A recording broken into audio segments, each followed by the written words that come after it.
राधे राधे साथियों, विनायक सफलता study YouTube channel में आपका स्वागत है।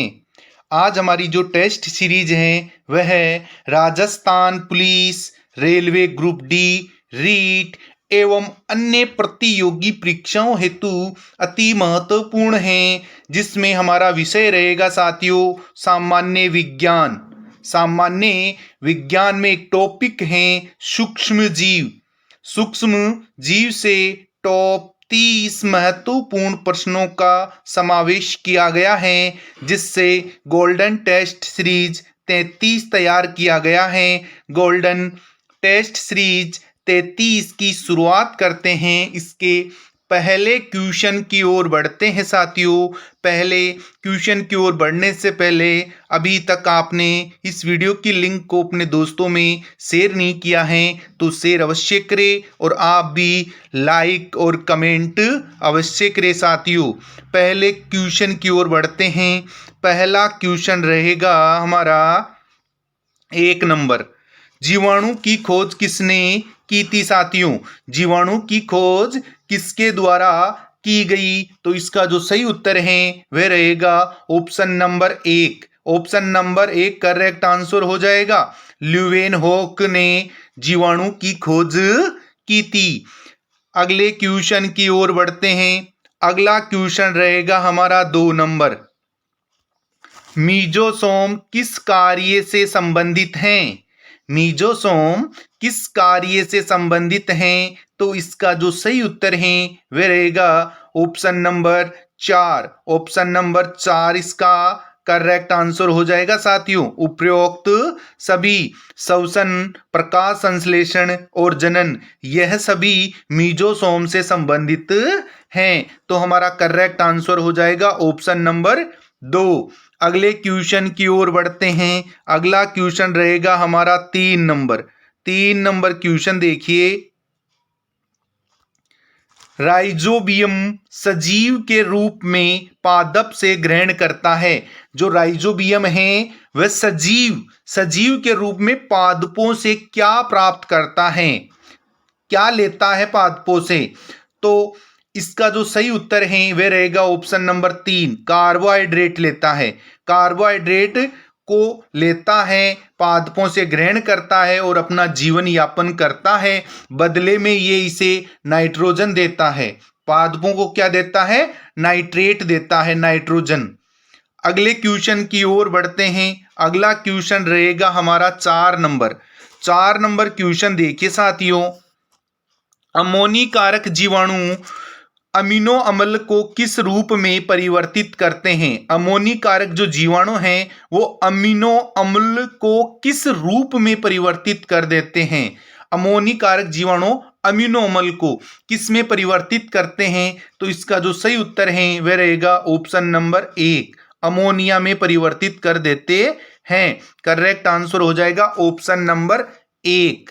अगले क्वेश्चन की ओर बढ़ते हैं। अगला क्वेश्चन रहेगा साथियों हमारा 5 नंबर। राधे राधे। मृदा में नाइट्रोजन की कमी का कारण है। जो मिट्टी है उसमें नाइट्रोजन की कमी होने का क्या कारण है इनमें से? तो इसका जो सही उत्तर है वह रहेगा option number 2। Option number 2 correct answer हो जाएगा साथियों। विनाइट्रीकरण के कारण नाइट्रोजन की कमी होती है। अगले क्वेश्चन की ओर बढ़ते हैं। अगला क्वेश्चन रहेगा हमारा 6 नंबर। 6 नंबर देखिए। माइक्रोकोकस का प्रयोग किसमें होता है? माइक्रोकोकस का प्रयोग किसमें होता है साथियों? तो इसका जो सही उत्तर है वह रहेगा option number 2। Option number 2 correct answer हो जाएगा। तंबाकू उद्योग में माइक्रोकोकस नामक जीवाणु का प्रयोग किया जाता है। करेक्ट आंसर हो जाएगा ऑप्शन नंबर 2 साथियों। अगले क्वेश्चन की ओर बढ़ते हैं। अगला क्वेश्चन है हमारा 7 नंबर। भोजन में आविष उत्पन्न करता है। भोजन में आविष उत्पन्न करने वाला कौन है इनमें से? तो इसका जो सही उत्तर है वह रहेगा ऑप्शन नंबर 1, क्लोस्ट्रोडियम। क्लोस्ट्रोडियम भोजन में आविष उत्पन्न करता हैं। तो इसका करेक्ट आंसर हो जाएगा ऑप्शन नंबर 1। अगला क्वेश्चन देखिए हमारा 8 नंबर। टीएमवी, टीएमवी का संचरण होता है। टीएमवी का पूरा नाम है टोबैको मोज़ेक वायरस का संचरण कौन करता है इनमें से? टीएमवी, टोबैको मोज़ेक वायरस, इसका संचरण कौन करता है इनमें से? स्पर्श द्वारा, कीटों द्वारा, यांत्रिक औजारों द्वारा या फिर उपरोक्त सभी? तो साथियों इसका जो सही उत्तर है वह रहेगा ऑप्शन नंबर 4। करेक्ट आंसर हो जाएगा उपरोक्त सभी। स्पर्श द्वारा भी होता है संचरण, कीटों द्वारा भी होता है और यांत्रिक औजारों द्वारा भी इसका संचरण होता है। तो हमारा करेक्ट आंसर हो जाएगा ऑप्शन नंबर 8। अगले क्वेश्चन की ओर बढ़ते हैं। सॉरी, आंसर हो जाएगा ऑप्शन नंबर 4। 8 का आंसर है वह रहेगा ऑप्शन नंबर 4, उपरोक्त सभी। अगला क्वेश्चन रहेगा साथियों हमारा 9 नंबर।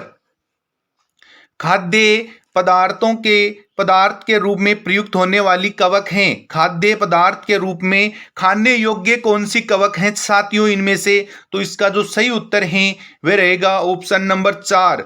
ऑप्शन नंबर 4 इसका करेक्ट आंसर हो जाएगा उपरोक्त सभी।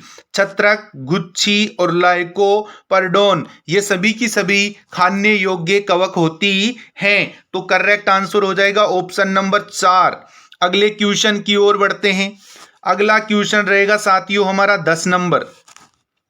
डबल रोटी बनाने में प्रयुक्त कवक कौन सा है जो कि डबल रोटी बनाने में प्रयुक्त किया जाता है? तो इसका जो सही उत्तर है वह रहेगा ऑप्शन नंबर 1, सेकेरोमाइसीज, जिसे ईस्ट के नाम से जाना जाता है। यह डबल रोटी बनाने में प्रयुक्त किया जाता है जिससे वह पदार्थ फूल जाता है। फुलाने के लिए ईस्ट का प्रयोग किया जाता है। तो इसका करेक्ट आंसर हो जाएगा ऑप्शन नंबर 1। अगला क्वेश्चन देखिए 11 नंबर। 11 नंबर क्वेश्चन देखिए।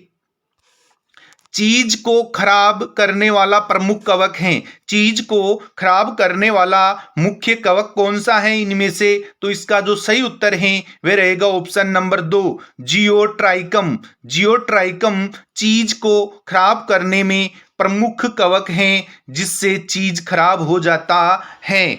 जियोट्राइकम, जियोट्राइकम करेक्ट आंसर हो जाएगा ऑप्शन नंबर 2 रहेगा। अगले क्वेश्चन की ओर बढ़ते हैं। अगला क्वेश्चन है हमारा 12 नंबर साथियों। मुख्यतः सूक्ष्म जीव कितने प्रकार के होते हैं? सूक्ष्म जीव मुख्य रूप से कितने प्रकार के हैं साथियों? तो इसका जो सही उत्तर है वह रहेगा ऑप्शन नंबर 4। ऑप्शन नंबर 4 हो जाएगा साथियों। 6 प्रकार के होते हैं मुख्यतः सूक्ष्म जीव। तो कौन कौन से होते हैं इससे मैं आपको एक ट्रिक के द्वारा बता देता हूं। जीविक, क्या लिखना है हमको? जीविक से माइप्रो, इसी के द्वारा 6 के 6 नाम याद रख सकते हो आप। जीवाणु, वायरस, वी का मतलब वायरस, क का मतलब कवक, से माइकोप्लाज्मा और प्रोटोजोआ, यह इसकी ट्रिक है। इस ट्रिक के द्वारा आप इसे याद रख सकते हैं। तो इसका जो करेक्ट आंसर है वह रहेगा ऑप्शन नंबर 4। नेक्स्ट क्वेश्चन की ओर चलते हैं। हमारा अगला क्वेश्चन रहेगा 13 नंबर। समुद्री शैवाल प्राय होते हैं। समुद्री शैवाल प्राय कौन से होते हैं साथियों? तो इसका जो सही उत्तर है वह रहेगा ऑप्शन नंबर 2, भूरे शैवाल। समुद्री शैवाल प्राय भूरे रंग के होते हैं, भूरे शैवाल के नाम से जाना जाता है। तो इसका जो सही उत्तर है वह रहेगा ऑप्शन नंबर 2। अगला क्वेश्चन की ओर बढ़ते हैं। अगला क्वेश्चन है हमारा 14 नंबर। 14 नंबर क्वेश्चन देखिए साथियों। राधे राधे सभी शैवालों में उपस्थित होता है। सभी शैवालों में कौन सा क्लोरोफिल उपस्थित होता है साथियों? तो इसका जो सही उत्तर है वह रहेगा option number 1, chlorophyll A. Chlorophyll A उपस्थित रहता है सभी शैवालों में। तो इसका जो करेक्ट आंसर है वो हो जाएगा ऑप्शन नंबर 1। अगले क्वेश्चन की ओर बढ़ते हैं। अगला क्वेश्चन रहेगा हमारा 15 नंबर। सर्वप्रथम सेवाल शब्द किसने दिया? सबसे पहले सेवाल शब्द किसने दिया था साथियों? तो इसका जो सही उत्तर है वह रहेगा लीनियस ने। सर्वप्रथम सेवाल शब्द लीनियस ने दिया था। करेक्ट आंसर ऑप्शन नंबर 3 हो जाएगा। अगले क्वेश्चन की ओर बढ़ते हैं। अगला क्वेश्चन रहेगा हमारा 16 नंबर। सूक्ष्म जीवों से हानि है। सूक्ष्म जीव हमारे से संबंधित क्या हानियां पहुंचाते हैं उसके बारे में पूछा गया है इस प्रश्न में। रोग उत्पन्न करना, खाद्य पदार्थों को हानि पहुंचाना, या फिर खाद्य पदार्थों को विषाक्त करना। तो साथियों इसका जो सही उत्तर है वह रहेगा ऑप्शन नंबर 4, उपरोक्त सभी। सूक्ष्म जीव रोग उत्पन्न करते हैं, खाद्य पदार्थों को हानि पहुंचाते हैं, खाद्य पदार्थों को विषाक्त कर देते हैं साथियों। तो अगले क्वेश्चन की ओर बढ़ते हैं। अगला क्वेश्चन रहेगा हमारा 17 नंबर। 17 नंबर क्वेश्चन देखिए।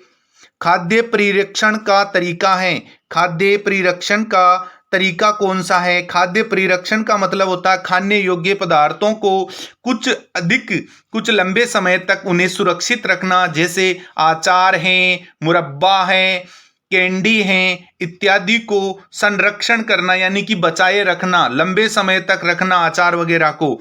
तो कौन से तरीके हैं इनमें से? तो इसका जो सही उत्तर है वह रहेगा ऑप्शन नंबर 4, उपरोक्त सभी। करेक्ट आंसर हो जाएगा। शीतलन के द्वारा आप खाद्य सामग्री को फ्रीज में रखकर 1 या 2 दिन तक रख सकते हैं। निर्जलीकरण करके, पाश्चुरीकरण करके, इन तीनों विधियों के द्वारा आप खाद्य परिरक्षण कर सकते हैं।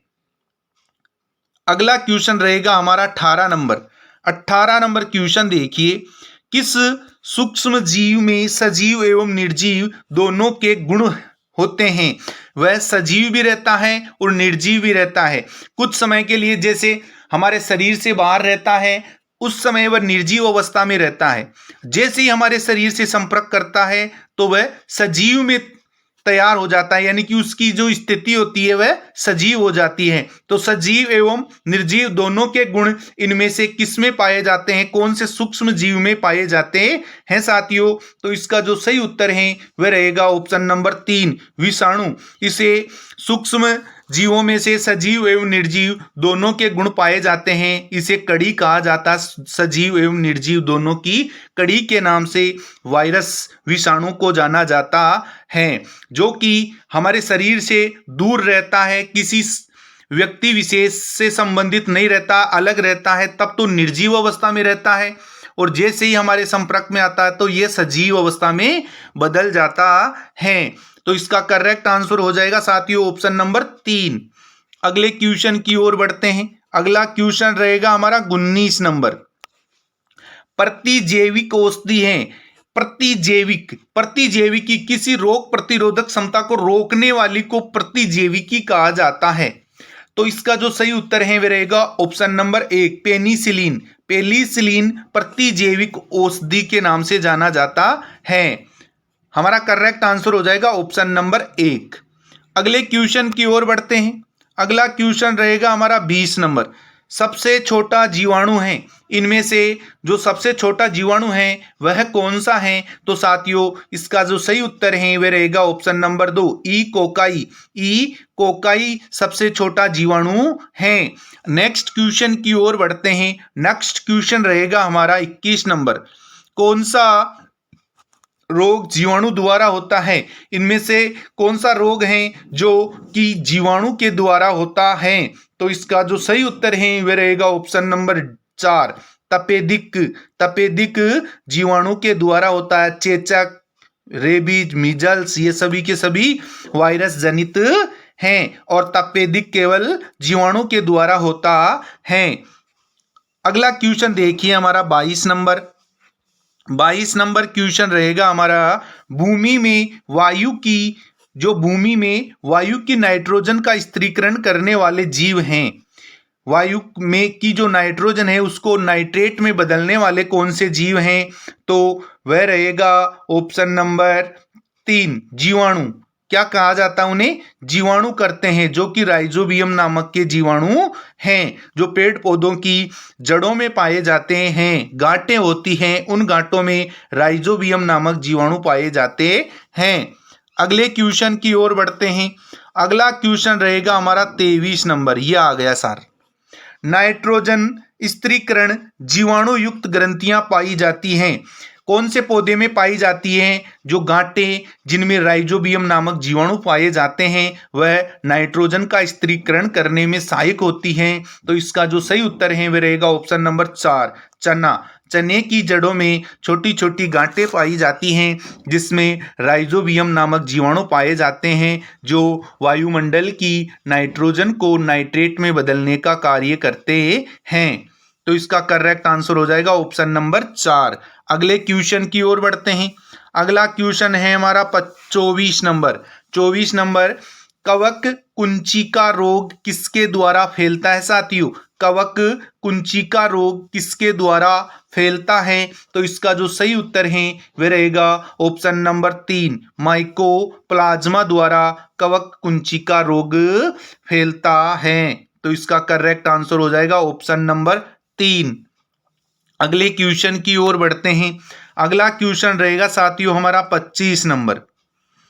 गुते हुए आटे को पूरी रात गर्म वातावरण में रखने पर यह मुलायम एवं स्पंजी क्यों हो जाता है? आटे को पूरी रात गर्म वातावरण में रखना है। गर्म वातावरण में रखने पर यह मुलायम एवं स्पंजी क्यों हो जाता है? तो साथियों इसका जो सही उत्तर है वह रहेगा ऑप्शन नंबर 2, किण्वन के कारण।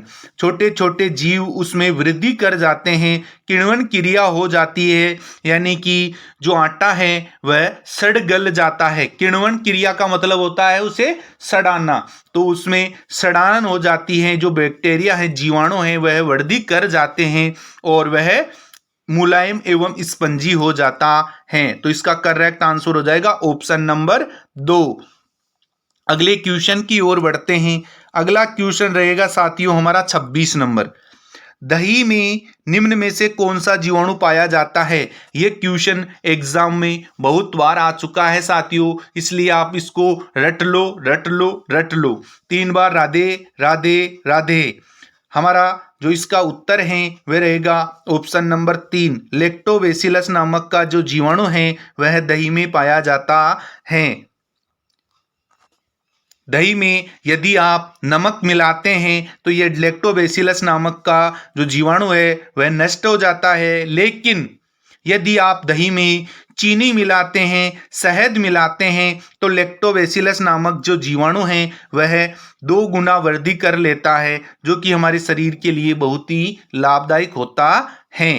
अगले क्वेश्चन की ओर बढ़ते हैं। अगला क्वेश्चन रहेगा साथियों हमारा 27 नंबर। वायुमंडल में नाइट्रोजन को नाइट्रेट में बदलने में सहायक हैं। इनमें से कौन है जो वायुमंडल की नाइट्रोजन को नाइट्रेट में बदलते हैं साथियों? इस क्वेश्चन का जिक्र पहले भी हो चुका है, तो वह रहे राइजोबियम नामक जीवाणु, जो कि पौधों की जो जड़ें होती हैं, उन जड़ों की में गांठें पाई जाती है, उन गांठों में पाया जाता है। तो इसका करेक्ट आंसर हो जाएगा ऑप्शन नंबर 4। अगले क्वेश्चन की ओर बढ़ते हैं। अगला क्वेश्चन है साथियों हमारा 28 नंबर।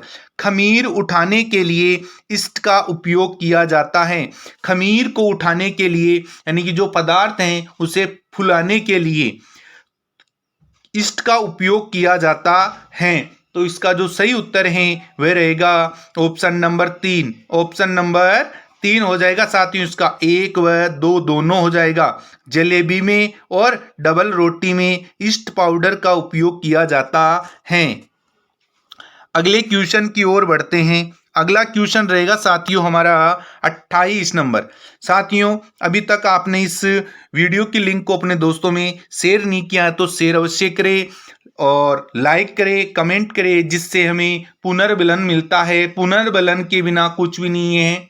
पुनर्बलन किसी कार्य को करने के लिए पुनर्बलन बहुत ही आवश्यक होता है। आप कमेंट में अच्छे से अच्छा कमेंट लिखें साथियों। हमारा जो क्वेश्चन है वह है पाश्चुरीकरण में खाद्य पदार्थों को पैक करने से पहले कितने तापमान पर गर्म कर फिर ठंडा किया जाता है। पाश्चुरीकरण जो क्रिया होती है उसमें पदार्थ को पैक करने से पहले गर्म किया जाता है, फिर पुनः उसे ठंडा किया जाता है। तो वह तापमान कौन सा है जिस तक गर्म करते हैं फिर उसे ठंडा करते हैं फिर उसकी पैकिंग करते हैं तो वह खराब नहीं होता है साथियों। तो वह टेम्परेचर है ऑप्शन नंबर 1, 60 डिग्री तापमान तक पदार्थ को गर्म किया जाता है, उसके बाद में उसकी पैकिंग होती है ठंडा करके। तो जो तापमान है वह रहेगा 60 degree. Option number 1 correct answer हो जाएगा साथियों। अगले क्वेश्चन की ओर बढ़ते हैं, अंतिम क्वेश्चन की ओर बढ़ते हैं जो कि हमारा 30 नंबर है। 30 नंबर क्वेश्चन देखिए साथियों, मलेरिया रोग किस जनित है? मलेरिया रोग किससे होता है? तो इसका जो सही उत्तर है वह रहेगा ऑप्शन नंबर 1, प्रोटोजोआ जनित है साथियों। मलेरिया प्रोटोजोआ से होता है। बहुत बहुत हमारी वीडियो को देखने के लिए आपको बहुत बहुत धन्यवाद। राधे राधे।